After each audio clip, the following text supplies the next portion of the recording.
Shalom teman-teman yang terkasih dalam Tuhan kita Yesus Kristus. Shalom juga untuk yang nonton online di rumah. Kita hari ini bersyukur kepada Tuhan sudah diberi kesempatan boleh datang ke hadirat-Nya. Kita siapkan hati dan pikiran kita untuk datang menyembah, memuliakan nama-Nya.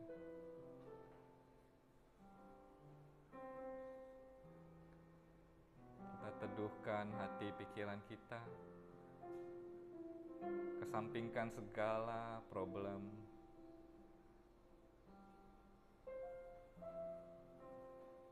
kita siapkan waktu yang terbaik hanya untuk Tuhan kita.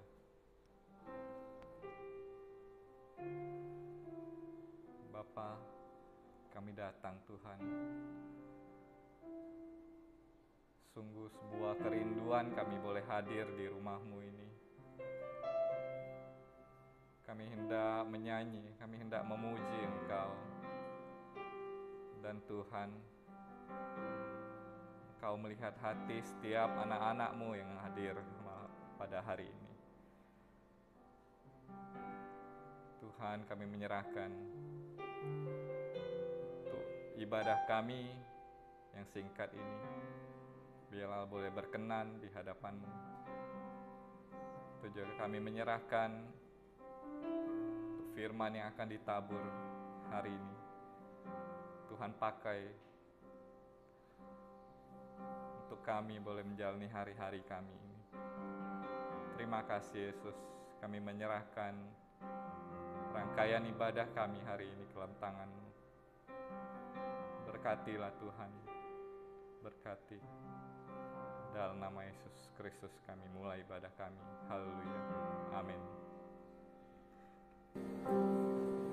Katakan selidiki aku. Selidiki aku, lihat hatiku, apakah ku sungguh mengasihi-Mu, Yesus, Kau yang Maha Tahu dan menilai hidupku, tak ada yang tersembunyi.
Biarlah Tuhan yang mengisi seluruh hati kita.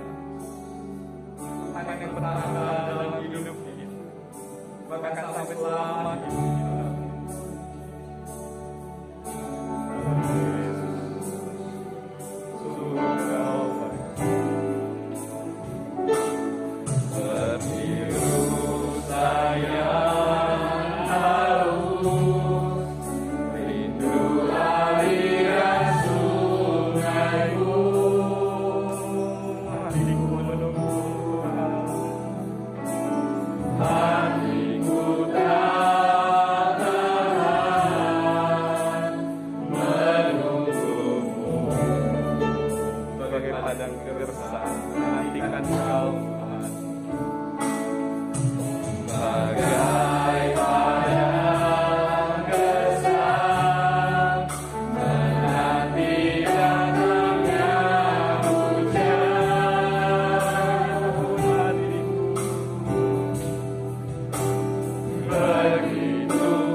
berdoa.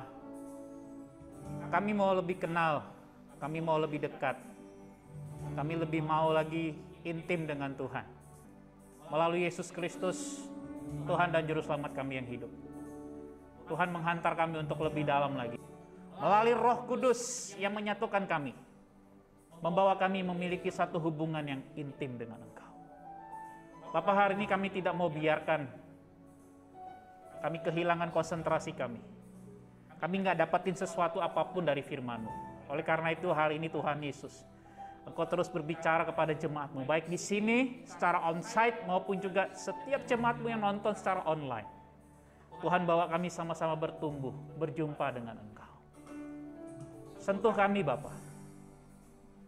Biar kami, roh kami, tubuh kami, jiwa kami dihidupkan oleh firman-Mu. Terima kasih kami siap Bapa. Berkati waktu ini dalam nama Yesus kami berdoa. Amin. Shalom Bapak Ibu Saudari. Yang di rumah juga shalom. Selamat hari Minggu untuk kita semua. Selamat menikmati Sabat. Sabat itu adalah waktu di mana kita boleh menikmati waktu bersama dengan Tuhan Bapak Ibu Saudari. Saya selalu mengingat Sabat itu seperti saya membawa mobil dan saya menginjak rem, ya. Betul ya? Kalau dalam hidup ini kita gaskan terus, lama-lama panas juga mesinnya. Ya, dalam hidup ini harus ada remnya. Ya, Sabat itu sebenarnya hari di mana saya dan Anda itu boleh rest, ya, rem. Ambil waktu dengan Tuhan, bersama dengan komunitas, ya, bersama dengan orang-orang yang bertumbuh mengasihi Tuhan. Mungkin secara online hari ini, tetapi jangan lupa kita juga harus membangun hubungan, punya sentuhan-sentuhan.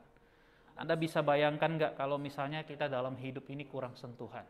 Atau bahasa yang sering dipakai itu jablay, ya. Tahu jablay? Jarang dibelai. Siapa di sini yang jarang dibelai?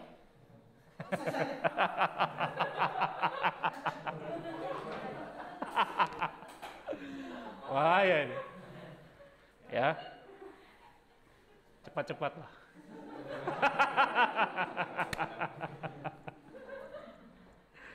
Ya, Anda tahu nggak kalau kita jarang kena sentuhan Bapak Ibu Saudari, itu ya tingkat stres kita akan lebih tinggi, ya.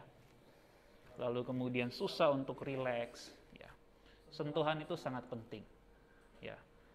Itu makanya Tuhan menciptakan Sabat supaya kita bisa bersentuhan dengan saudari kita. Kita bisa bersentuhan dengan Tuhan. Kita menikmati Tuhan. Nah, juga yang di online nanti kalau sudah posisinya, kondisinya kita bisa bersama-sama beribadah, ya, tetap gabungkan diri Anda. Ya, boksu kalau ke gereja ada konflik. Justru itulah, konflik itu sentuhan. Amin. Bilang kiri kanannya, konflik itu sentuhan. Supaya apa? Supaya Anda dan saya makin dewasa. Amin. Yes. Ya, makin dewasa, didewasakan. Belajar untuk mengasihi. Belajar untuk menerima. Penerimaan itu nggak gampang. Tapi kalau kita sudah disentuh Tuhan, kita ngalami penerimaan, Bapak Ibu Saudari, kita akan belajar. Itu makanya kita secara khusus ngebahas tentang save, ya. Dan juga di minggu kita bahas tentang mengenal Yesus, supaya Anda dan saya makin mengerti tentang penerimaan. Karena saudara dan saya nggak akan dapat mengerti apa arti penerimaan tanpa Yesus. Betul. Nggak bisa. Hanya di dalam salib saya dan saudara bisa melihat apa itu penerimaan yang sejati, saudara. Karena kita hidup di tengah-tengah dunia yang serba untungnya apa buat saya? Transaksional. Ya. Itu kita hidup di tengah-tengah. Bahkan orang tua kita mungkin pun juga transaksional. Ya, kamu anak papa, kalau kamu seperti ini. Kita dari kecil diajar untuk transaksional. Makanya sulit mencari yang tulus. Yang bulus banyak. Ya, yang tulus sangat sulit. Tetapi Bapak Ibu Saudari, kalau kita menikmati Sabat, kita mengenal Yesus di dalam Sabat kita bisa mengalami yang namanya rest. Ya, bilang kiri kanannya, rest yuk. Jangan tidur dengar khotbah maksudnya, ya. Beda tuh, udah tidur lah, asik. Tapi kalau Anda nggak bisa tidur, mungkin selama seminggu ini dengar khotbah saya tidur, saya senang. Nggak apa-apa juga. Kadang, Musa, kok Bapak itu asal Musa khotbah tidur? Wah, saya senang gitu. Puji Tuhan, ya. Artinya dia bisa tidur di hadirat Tuhan. Ya, tapi jangan nggak bangun-bangun, bahaya. Bilang kiri kanannya, bangun lo. Ya, itu baju. Bahaya kalau nggak bangun-bangun. Nah, hari ini teman-teman, Sobat MBC, kita mau ngebahas tentang Yesus paradoks terbesar, ya. Bukan hanya hari ini, tetapi juga sepanjang zaman, ya. Dia paradoks terbesar di dalam segala abad, segala zaman. Mungkin 100 tahun depan lagi pun setelah kita semua tidak ada, tetap Yesus ini akan jadi paradoks terbesar. Karena memang dia membongkar sendi-sendi, dia membongkar sesuatu yang tidak benar. Dia menunjukkan apa artinya mengikut Allah yang benar. Dia menunjukkan nilai-nilai kerajaan Allah yang mengguncangkan nilai-nilai kerajaan dunia. Saya kasih tahu aja misalnya, kalau kamu ditapar pipi kirimu, kasih pipi, macam mana ini? Itu kan paradoks, betul nggak? Sesuatu hal yang secara logika mungkin Anda dan saya nggak akan bisa mengerti, saudara. Kenyataannya di dunia ini kan nggak begitu. Anda kalau terlihat lemah, Anda akan ditindas, dipijak, bahkan ditunjangkan. Ya. Paradoks ini. Kelihatannya benar, tapi secara logika nggak mungkin bisa dilakukan. Pernyataan Yesus itu seolah-olah bertentangan, berlawanan. Ya, itu paradoks dengan pendapat umum. Tapi belum tentu itu bukan kebenaran. Karena Yesus dia adalah kebenaran. Dia adalah terang itu sendiri. Kenyataannya mengandung kebenaran. Pernyataan-pernyataan Yesus itu memang bersifat paradoks. Kalau belum betul-betul mengalami acceptance, mengalami penerimaan dari Yesus, kita akan sulit mengerti, Bapak Ibu Saudari. Sangat sulit. Itu saya baru satu kasih contoh, belum yang lainnya.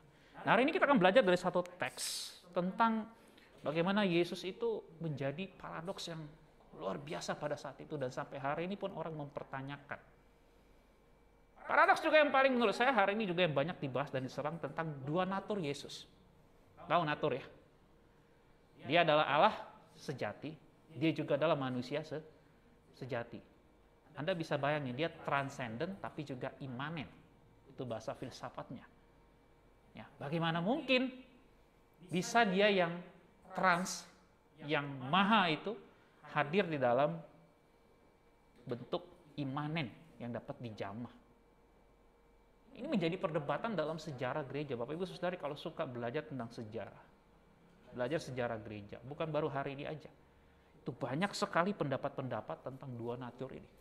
Orang berdebat tentang keberadaan Yesus.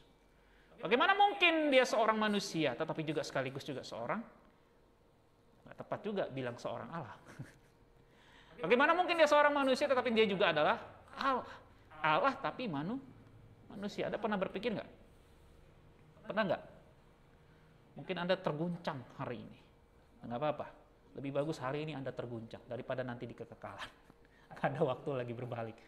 Tetapi kita perlu memikirkan paradoks Yesus yang terbesar ini hari ini, Bapak Ibu Saudari. Anda dan saya harus punya jawaban.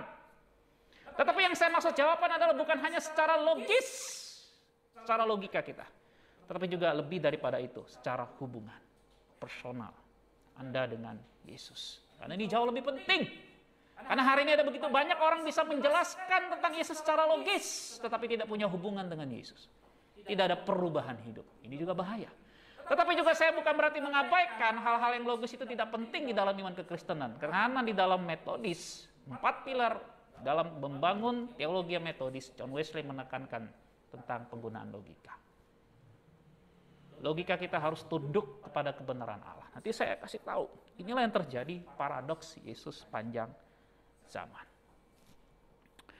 Yohanes pasal 7 ayat 1 sampai dengan ayat 13.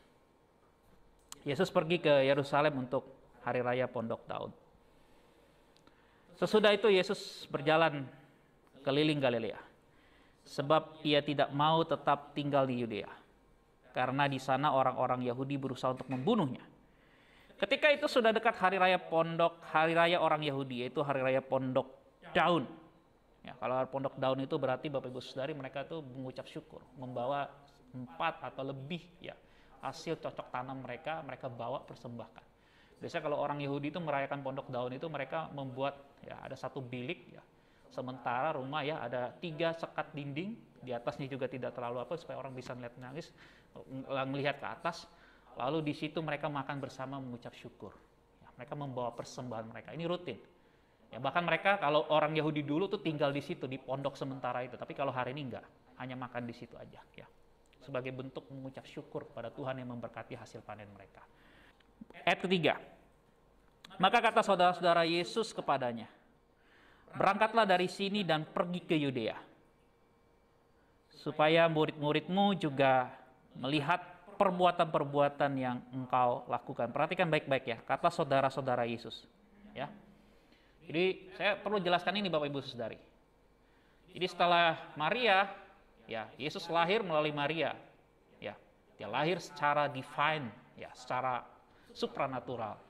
Setelah itu Maria dengan Yusuf dia mempunyai anak-anak yang lain. Itu disebut sebagai saudara-saudara Yesus. Ya. Lalu kemudian ayat keempat. Sebab tidak seorang pun berbuat sesuatu di tempat tersembunyi, jika ia mau diakui di muka umum. Ini pendapat dari saudaranya. Padahal Yesus tidak butuh pengakuan dari tempat umum, karena dia datang untuk melaksanakan kehendak Bapa. Jikalau engkau berbuat hal-hal yang demikian, tampakkanlah dirimu kepada dunia. Sumpah lo, sekarang ya. Ya, ini kan sama kayak pernyataannya mirip Waktu Yesus disalib itu pernyataan, kalau engkau adalah anak Allah, turun dari salibmu. Ini perhatikan baik-baik, ini ada artinya Bapak Ibu Saudari. Saya sengaja penggal begini supaya Bapak Ibu Saudari pay attention. Supaya kita memahami paradoks Yesus ini. Ayat 5. Sebab saudaranya sendiri pun tidak percaya kepadanya. Anda bisa bayangin, lu nggak percaya sama gue, lalu ngapain mengeluarkan statement sebelumnya? Ya, tapi inilah paradoks Yesus. Karena mereka hanya melihat Yesus sebagai anak tukang kayu, ya, yang sulung. Tapi mereka nggak mengerti apa artinya secara spiritual, secara rohani Yesus hadir di situ sebagai Tuhan dan Juru Selamat. Ayat 6. Maka jawab Yesus kepada mereka, waktuku belum tiba, tetapi bagi kamu selalu ada waktu. Dunia tidak dapat membenci kamu, tetapi ia membenci aku, sebab aku bersaksi tentang dia, bahwa pekerjaan-pekerjaannya jahat. Pergilah kamu ke pesta itu, aku belum pergi ke situ, karena waktuku belum genap. Demikianlah katanya kepada mereka, dan ia pun tinggal di Galilea. Tetapi sesudah saudara Yesus berangkat ke pesta itu, ia pun pergi juga ke situ.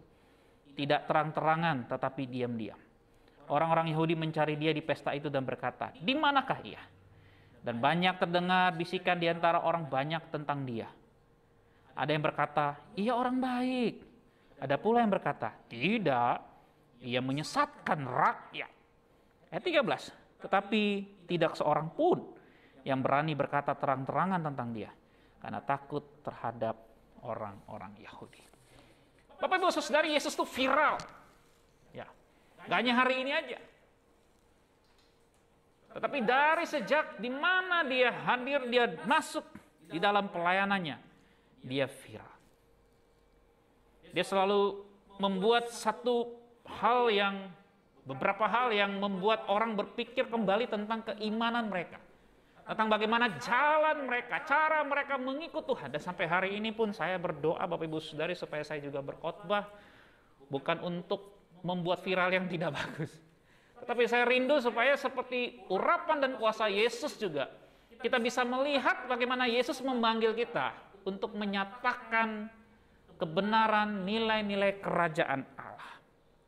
Ini menjadi satu catatan yang penting.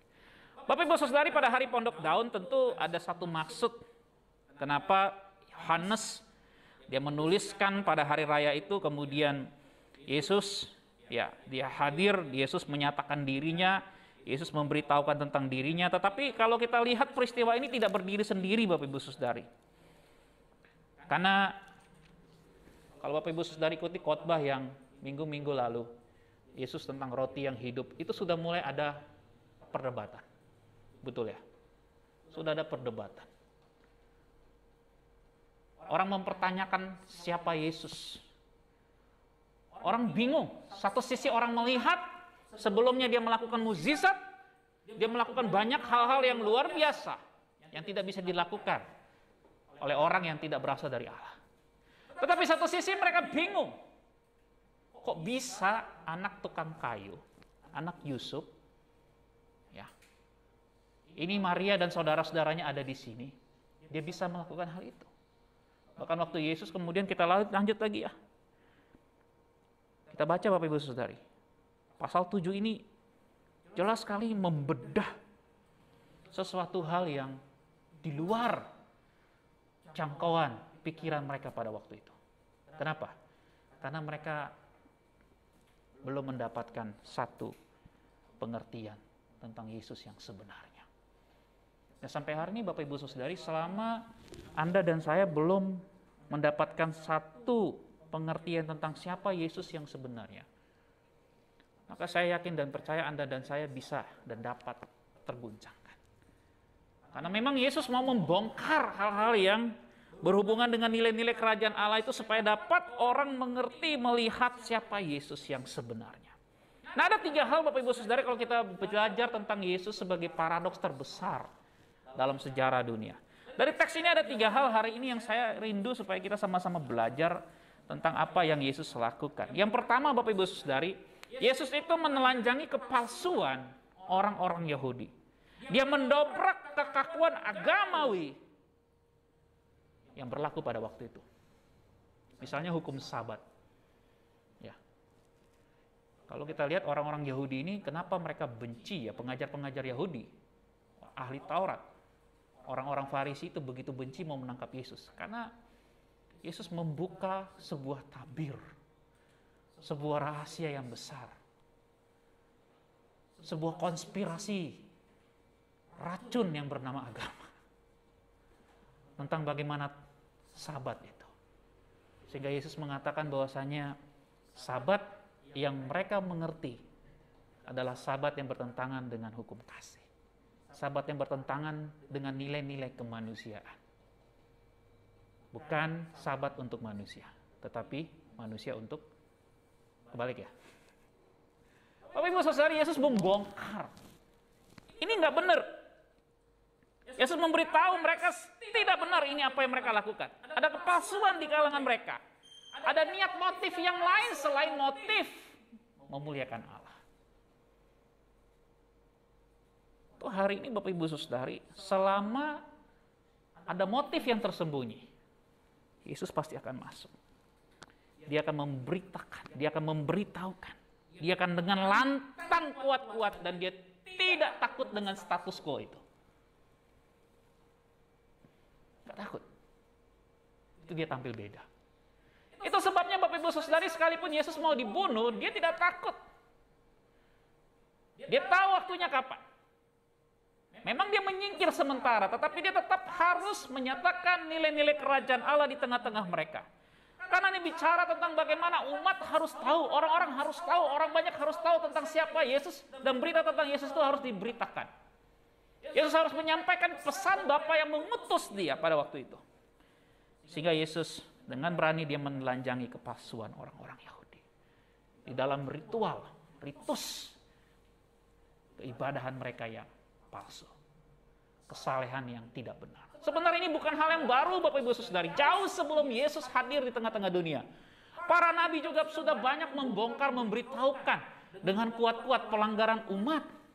Dalam kitab Yesaya kita tahu ada istilah ya tentang ibadah yang palsu dan ibadah yang sejati. Umat pilihan yang mengasihi Allah dan umat pilihan yang melacur, ya istilah yang dipakai ya, melacur dengan mengikuti cara hidup orang-orang yang tidak mengenal Allah. Ada begitu banyak istilah-istilah yang dipakai, dan Yesus juga pada hari ini juga melalui kehadirannya di tengah-tengah orang-orang yang merayakan Pondok Daun pada waktu itu, mereka agak sedikit terusik. Waktu ucapan syukur mereka agak sedikit terganggu karena kehadiran Yesus. Dia menelanjangi kepalsuan mereka. Dia mendobrak kekakuan agama. Dia masuk. Dan dia nyatakan nilai-nilai kerajaan Allah itu. Tentang kasih. Tentang keberadaan Allah di tengah-tengah dunia. Yesus mendobrak kekakuan itu. Dan ini menjadi sebuah paradoks. Siapa ini dia? Kok berani-beraninya dia datang, ya, umurnya baru sekitar 30 tahun. 30 tahun tuh hari ini masih dianggap bau kencur nggak? Hah? Ini awal-awal Yesus melayani loh. Umur 30 tahun. Udah berani-beraninya dia mau membongkar, mengkritisi ahli-ahli Taurat, orang-orang Farisi. Ini sesuatu hal yang paradoks. Kita diajarin oleh anak kemarin sore. Betul nggak Bapak Ibu Saudara? Ini kan paradoks banget. Tapi Yesus nggak mundur. Dia jalan terus. Dia mendobrak. Dia mendobrak. Karena memang nilai-nilai kerajaan Allah itu harus disampaikan. Hari ini anak-anak muda, saya katakan kepada engkau. Kalau Tuhan berbicara kepadamu, sekalipun mungkin hidupmu menjadi viral karena paradoks yang berbeda di tengah-tengah komunitas gerejamu, lakukan tugasmu kalau engkau mendapat itu suara dari Tuhan. Lakukan. Itu yang pertama Bapak Ibu Saudari. Saya kembali ke pertanyaan tadi. Semakin Anda pergi ke gereja, semakin Anda beragama Kristen, apakah hidup Anda berjalan bersama dengan Yesus? ada perubahan yang nampak. Atau justru Anda menjadi antitesis dengan Yesus. Tahu antitesis ya? Bertentangan dengan kehidupan Yesus. Anda semakin jauh dari Yesus. Pikirkan kembali kekristenan kita. Pikirkan kembali bagaimana cara Anda dan saya beragama. Karena Yesus hadir pada waktu itu, membawa kembali orang-orang itu untuk berpikir. Sehingga kalau kita baca dalam ayat-ayat sebelumnya, ada begitu banyak pendapat tentang Yesus. Ada yang mengatakan, oh dia orang yang baik. Betul ya, tadi kita baca. Tetapi ada juga yang mengatakan, dikatakan Yesus itu penyesat. Menyesatkan rakyat banyak. Karena dia mengganggu kebiasaan yang sudah salah. Anda tahu nggak? Kalau kebiasaan yang salah kita lakukan terus-menerus berulang kali, maka kita anggap kebiasaan yang salah itu jadi kebiasaan yang benar. Itu makanya Bapak Ibu Saudara, kita harus mau selalu terbuka, menerima. Kita harus mau sikap hidup kita tuh terbuka sebagai umat pilihan Allah. Siap dikoreksi oleh firman Allah yang hidup ini. Kita jangan alergi dengan perubahan. Waspada, kritis boleh, tetapi jangan alergi. Apalagi kalau itu mungkin menyentuh, menyinggung kebiasaan yang sudah lama Anda biarkan. Tetapi Anda dan saya tidak mau berubah. Saya kasih tahu. Hari ini saya katakan. Anda tidak mau berubah. Kalau Anda adalah anaknya, dia akan terus mengingatkan saudara. Sampai Anda mengatakan, Yesus, aku berserah. Amin. Aku berserah. Kalau Anda belum mau berserah, dia akan terus buru Anda. Sampai Anda menyerah. Lalu mengatakan, yes Tuhan, aku mau. Terus Tuhan. Bapak Ibu Saudari, karena Yesus mengasihi saudara. Itu yang pertama Bapak Ibu Saudari. Yang kedua, Yesus mendobrak stigma buruk tentang Yesus dari Galilea. Bapak Ibu Saudari, dalam Yesaya 61 ayat 1 sampai 2. Coba baca, Nathan. Yesaya 61 ayat 1 sampai 2. Dengan lantang, saudara Nathan akan membacakan bagi kita semua. Yesaya 61 ayat 1 sampai 2.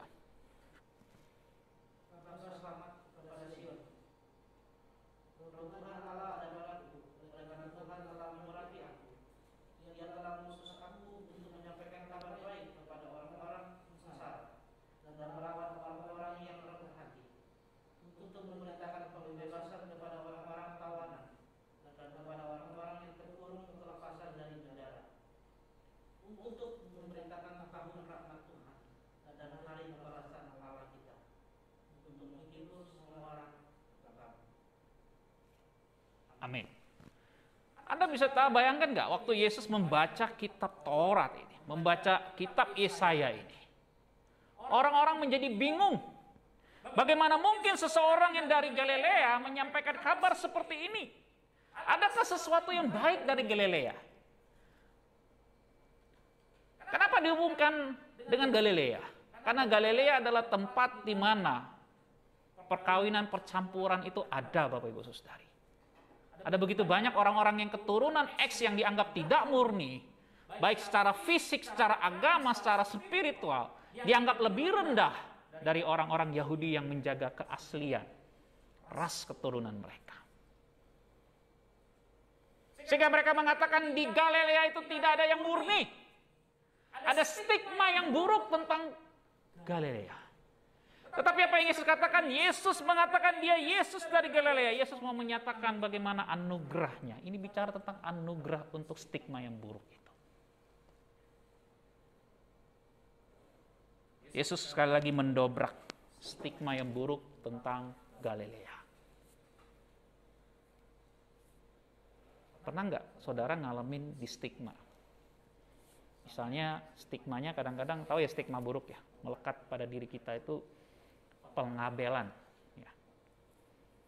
Saya dulu pernah punya pengalaman Bapak Ibu Saudari, saya pernah di stigma oleh guru saya, dikatakan saya anak yang bodoh. Ya. Saya pernah punya pengalaman yang tidak enak tentang hal itu. Makanya begitu saya diizinkan Tuhan, jadi pimpinan perguruan, masuk ke sekolah, kami membuat pemuritan anak, khusus anak ya. Dan sampai hari ini saya melihat ya, anak-anak yang bermasalah di sekolah itu yang paling buruk katanya, yang paling nakal. Tetapi kami mau katakan ketika anak-anak itu dididik dengan benar, diajar dengan benar, ngalamin Tuhan, justru anak-anak ini ada perubahan. Amin. Nggak ada yang terlalu bodoh, terlalu buruk, terlalu nakal yang nggak bisa diubahkan oleh Tuhan. Tetapi stigma yang buruk ini berbahaya, Bapak Ibu Saudari. Kalau begitu, apakah keselamatan itu hanya datang di luar Galilea? Ini pertanyaan. Bagaimana mungkin keselamatan itu, kelepasan itu? Tadi saya katakan pembebasan, damai sejahtera itu bisa datang dari stigma yang buruk ini. Ini kan bicara tentang anugerah. You bilang nggak mungkin, bagi Allah mungkin. You bilang nggak bisa berubah, bagi Allah mungkin. Karena memang dia adalah, Yesus adalah ahli mengubah orang. Dari yang tidak baik menjadi baik. Amin. Dari yang tidak punya harapan menjadi punya harapan. Hari ini, saudara, saya mau katakan bagimu. Untuk kita semua yang di rumah. Siapapun Anda mengatakan tidak ada harapan. Di dalam Yesus selalu ada harapan. Bilang kiri kanannya, dalam Yesus selalu ada harapan. Amin, saudara. Itu sebabnya kami bangun namanya Rumah Cherry, Bapak Ibu Saudari. Sesuatu hal yang mungkin sangat baru dalam pengertian penggerakan. Pak, sebenarnya bukan baru. Saya membawa sesuatu yang sudah lama diinginkan oleh John Wesley di dalam pelayanan metodis. Tidak ada yang tidak mungkin. Ini adalah satu gerakan. Yesus dari Galilea. Adakah sesuatu yang baik keluar dari Galilea? Saya menggali, Bapak Ibu Saudari, Tuhan kenapa sih? Tuhan mau masuk di tengah-tengah stigma yang buruk ini. Kecenderungan dunia kan biasa nggak seperti itu, Bapak Ibu Saudari. Betul nggak? Coba perhatikan. Kecenderungan dunia itu selalu mau ya dekat dengan orang-orang yang berkuasa, powerful, punya aura yang positif, ya, punya karisma yang baik, tempat yang mulia. Tetapi Yesus berbeda. Tuhan, kenapa engkau mau dibilang Yesus dari Galilea? Yohanes mau nyatakan, keselamatan itu untuk orang-orang yang terbuang. Grace, anugerah. Dan memang Injil Yohanes ditulis untuk orang-orang yang di luar Yahudi, orang-orang kafir, orang-orang yang dianggap tidak akan mungkin menjadi orang percaya, barbar, tidak berpendidikan dan lain sebagainya.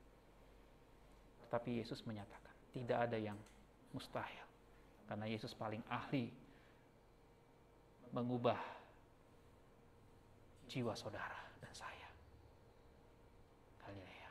Saudara, kalau di dalam Alkitab ada dicatatkan nama tempat, wilayah, ya, itu selalu ada maksud, saudara. Itu makanya, saudara, saya rindu supaya kita lebih dalam lagi menggali, belajar. Tiap daerah itu punya maksud, ada background namanya, latar belakang. Stigma negatifnya juga begitu. Orang yang distigmakan negatif pasti selalu ada background, latar belakang. Itu selalu, saudara. Saya ingat dulu, ada teman saya. Ya. Saya nggak tahu gimana dia, tapi saya ingat dulu, kami sama-sama Badung dulu waktu SD ya. Ini jangan dicontoh di rumah ya, tempat lain boleh dicontoh. Karena memang saya mencontohnya bukan di rumah, di tempat lain. Tapi jangan contoh ini. Jadi kelas 6 SD itu saya udah belajar dulu. Ke tempat biliar, main biliar sama om-om, ya, lihat-lihat, ya, terus itu sama temen dulu. Tapi saya punya teman ini memang, Bapak Ibu Saudari, saya paham betul ya. Ada satu stigma di teman saya ini yang buat dia bandel. Kadang-kadang kami suka bilang dia, sorry ya, anak haram. Karena memang ada mamanya, bapaknya, asal kami ke rumah, kami nggak pernah tahu siapa bapaknya.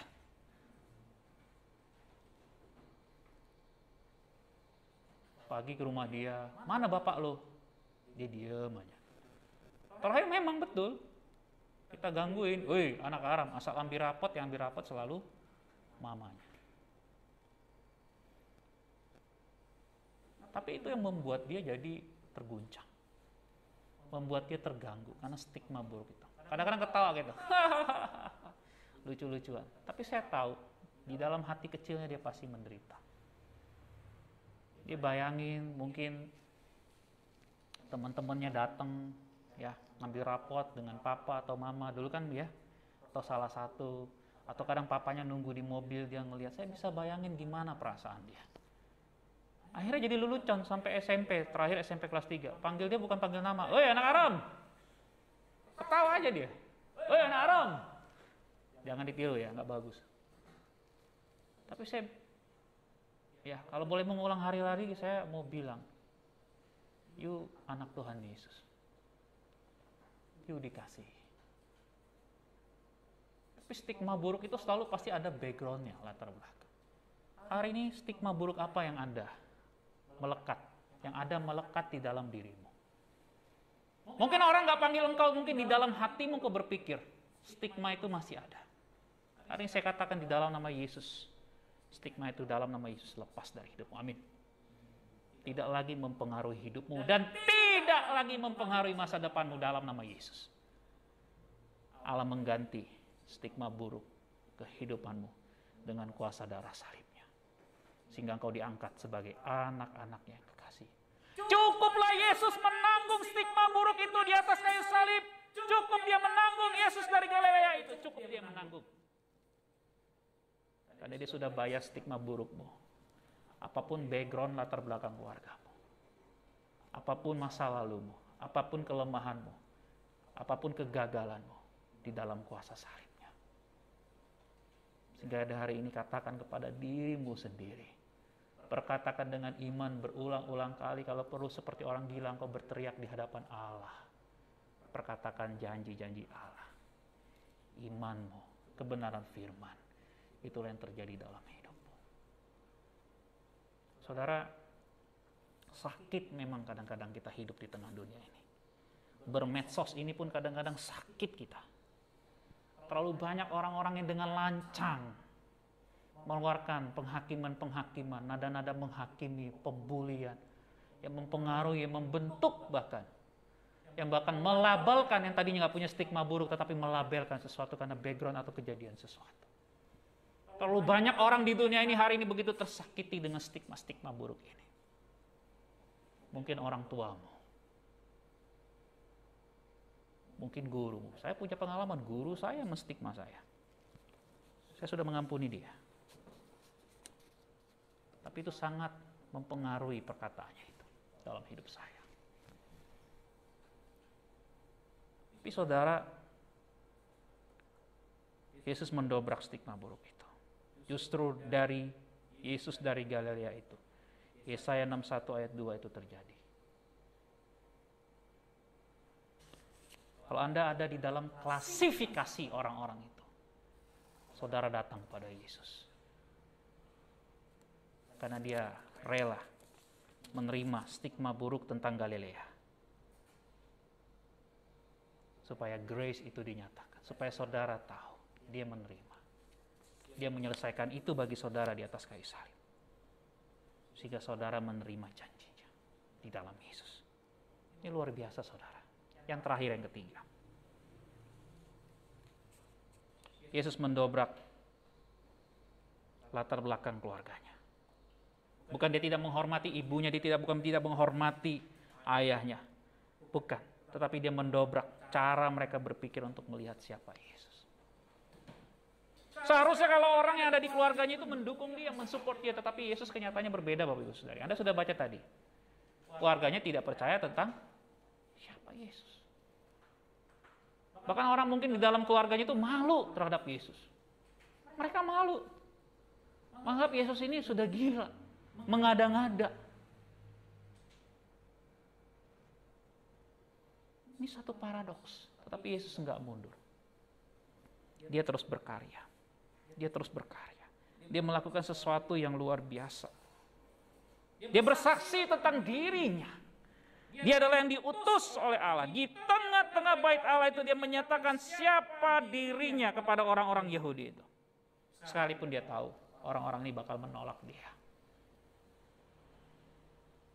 Saudara, kalau Anda sudah mengalami penerimaan Yesus, Anda harus sampaikan.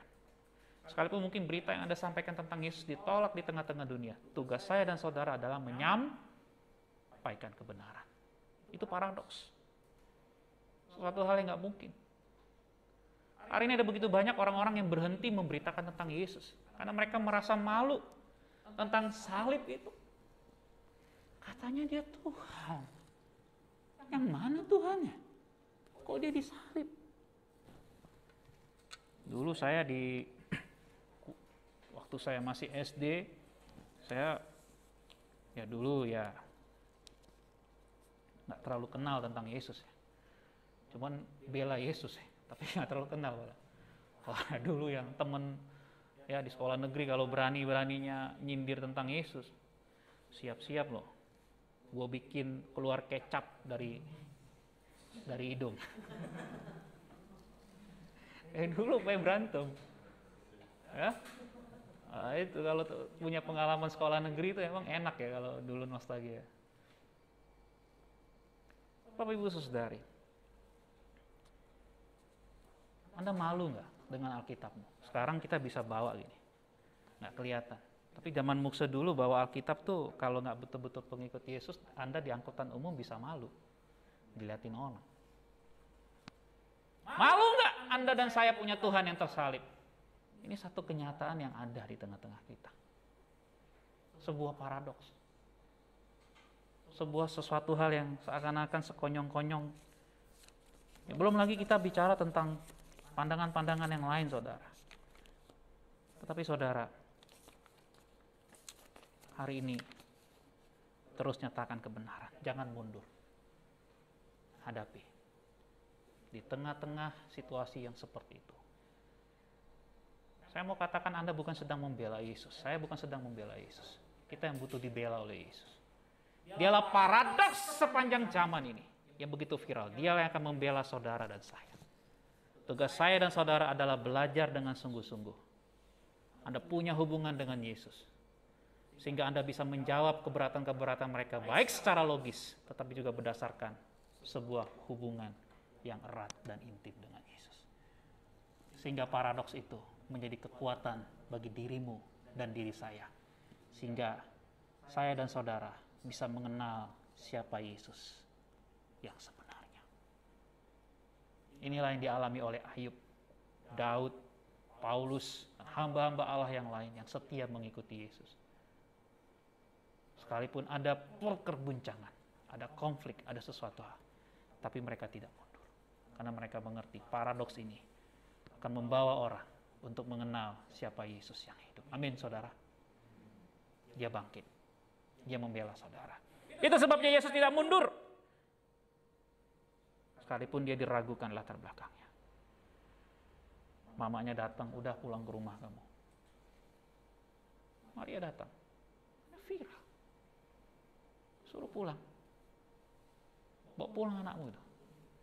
Udah gini dia. Anak tukang kayu berani-beraninya bilang, apalagi waktu dia bilang, sebelum Abraham ada, aku sudah ada. Ini senteng orang ini. Betul nggak? Anda bisa bayangin nggak? Abraham itu bapak leluhurnya mereka. Umurmu mau berapa? 30 tahun. Tapi saudari, mari kita sungguh-sungguh memahami siapa Yesus. Supaya kita tidak terjebak dengan dualisme cara berpikir orang-orang Yahudi pada waktu itu. Karena memang Yesus adalah Allah yang mengasihi saudara dan saya. Amin. Mari kita berdoa. Oh Yesus Tuhan, kami bersyukur punya Allah yang menjadi paradok terbesar sepanjang zaman. Ada begitu banyak orang yang tidak siap menerima Engkau. Engkau yang punya surga, tetapi Engkau lahir di kandang domba. Engkau katanya yang maha kuasa, tapi Engkau mati di atas kayu salib, seakan-akan Engkau tidak berdaya. Engkau yang begitu viral, begitu terkenal, menyembuhkan banyak orang. Tetapi orang memandang engkau hina karena engkau begitu sakit dan seakan-akan engkau tidak bisa disembuhkan dari sakit itu ketika engkau dibawa ke pembantaian di atas kayu salib. Bapak, kami melihat ada begitu banyak orang tidak memahami hal-hal itu secara komprehensif, secara menyeluruh. Engkau melakukan itu karena engkau mengasihi manusia. Supaya setiap orang yang percaya kepadamu tidak binasa melainkan beroleh hidup yang kekal. Amin. Supaya jiwa mereka mendapat ketenangan di dalam engkau. Rest. Supaya anugerahmu dicurahkan kepada orang-orang yang juga mengalami penganiayaan, direndahkan, ditolak, diabaikan, diacuhkan. Engkau datang Bapa untuk memberikan kelepasan, kelegaan kepada kami semua yang mengalami penindasan, penolakan, kepada kami semua yang mengalami traumatis masa lalu yang begitu buruk, kepada kami semua yang mungkin pada masa lalu kami mengalami penganiayaan, kepada kami semua yang punya masa lalu yang mungkin mengalami penindasan demi penindasan, kekerasan. Engkau datang untuk menyembuhkan kami. Engkau datang supaya kami yang sakit disembuhkan, supaya kami yang tidak punya pengharapan memiliki pengharapan dalam Engkau. Terima kasih Yesus. Engkau mau disebut sebagai orang Galilea. Engkau mau disebut, engkau mau mengalami pembuangan, masuk ke tengah-tengah umat-Mu. Engkau memilih untuk tidak populer, engkau memilih untuk ditolak. Engkau memilih penderitaan, jalan salib itu. Supaya kami Bapa boleh menerima pemulihan. Kami boleh menerima kekuatan dan kesembuhan dari Engkau. Bapak, terima kasih. Tidak ada kasih yang lebih besar daripada seorang yang menyerahkan nyawanya untuk sahabat-sahabatnya. Engkau sahabat kami Bapa. Engkau sahabat kami. Engkau memperlakukan kami dengan sangat baik. Engkau menanggung segala kehinaan kami. Engkau menanggung segala kelemahan kami. Engkau menanggung segala stigma buruk yang melekat dalam hidup kami. Kami enggak mau bawa lagi semua itu Bapak. Kami mau serahkan kepadamu Yesus yang mengasihi kami. Kami mau terima kasih-Mu itu menguasai hati dan pikiran kami. Bapak, jangan biarkan hari ini kami lalui begitu saja. Biar hari ini saudaraku engkau respon firman Tuhan hari ini. 1 bulan ini kita bicara tentang Yesus. Saudara respon dengan imanmu. Katakan kepada Yesus, dia hidup saudara. Hamba-Mu ini adalah saksi. Saya pernah melihat punya pengalaman dengan Yesus. Melihat dia hadir dan eksis menjamah hatiku. Yesus itu hidup saudara dan dia juga mau hidup dalam hidup saudara. Saudara jangan ragukan keberadaannya, dia ada. Dia ada di tengah-tengahmu. Rohnya ada di tengah-tengahmu saudara. Dia mau menjamah engkau. Buka hatimu. Biarkan dia menyelidiki hidupmu. Apa yang masih kurang, apa yang harus ditelanjangi, apa yang harus ditegur, apa yang masih perlu diubah dari hidupmu. Biarkan Yesus bicara melalui Roh Kudus-Nya. Biarkan hatimu lembut, katakan kepada dirimu sendiri. Lembutkanlah hatiku Tuhan. Lembutkanlah hatiku Tuhan. Koreksi hidupku. Biarlah aku dikoreksi oleh orang yang mengasihi aku. Biarlah aku dihajar oleh orang yang mengasihi aku. Karena aku tahu koreksi dan hajaran dari Yesus yang mengasihi aku. Punya tujuan kekekalan, punya tujuan yang indah. Punya dampak untuk mengubahkan yang akan Tuhan nyatakan sehingga hidupku menjadi lebih hidup lagi di dalam Engkau. Terima kasih banyak Bapak. Hamba berdoa memberkati seluruh jemaat MBC yang di sini maupun juga yang di rumah. Percaya kepada Tuhan dan terimalah berkat.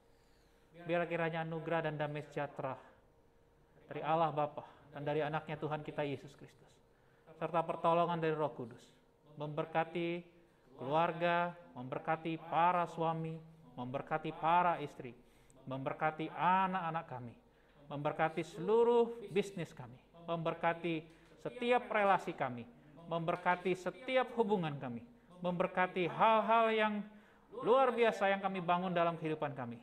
Mulai hari ini, besok, dan sampai selama-lamanya. Amin.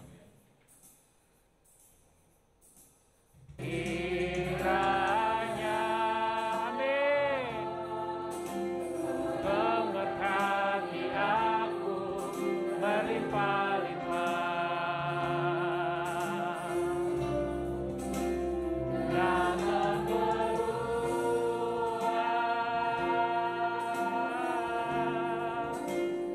daerahku,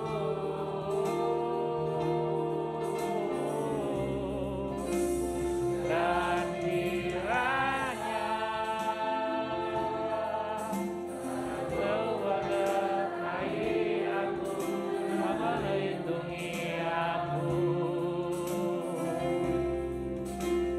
daripada malapetaka,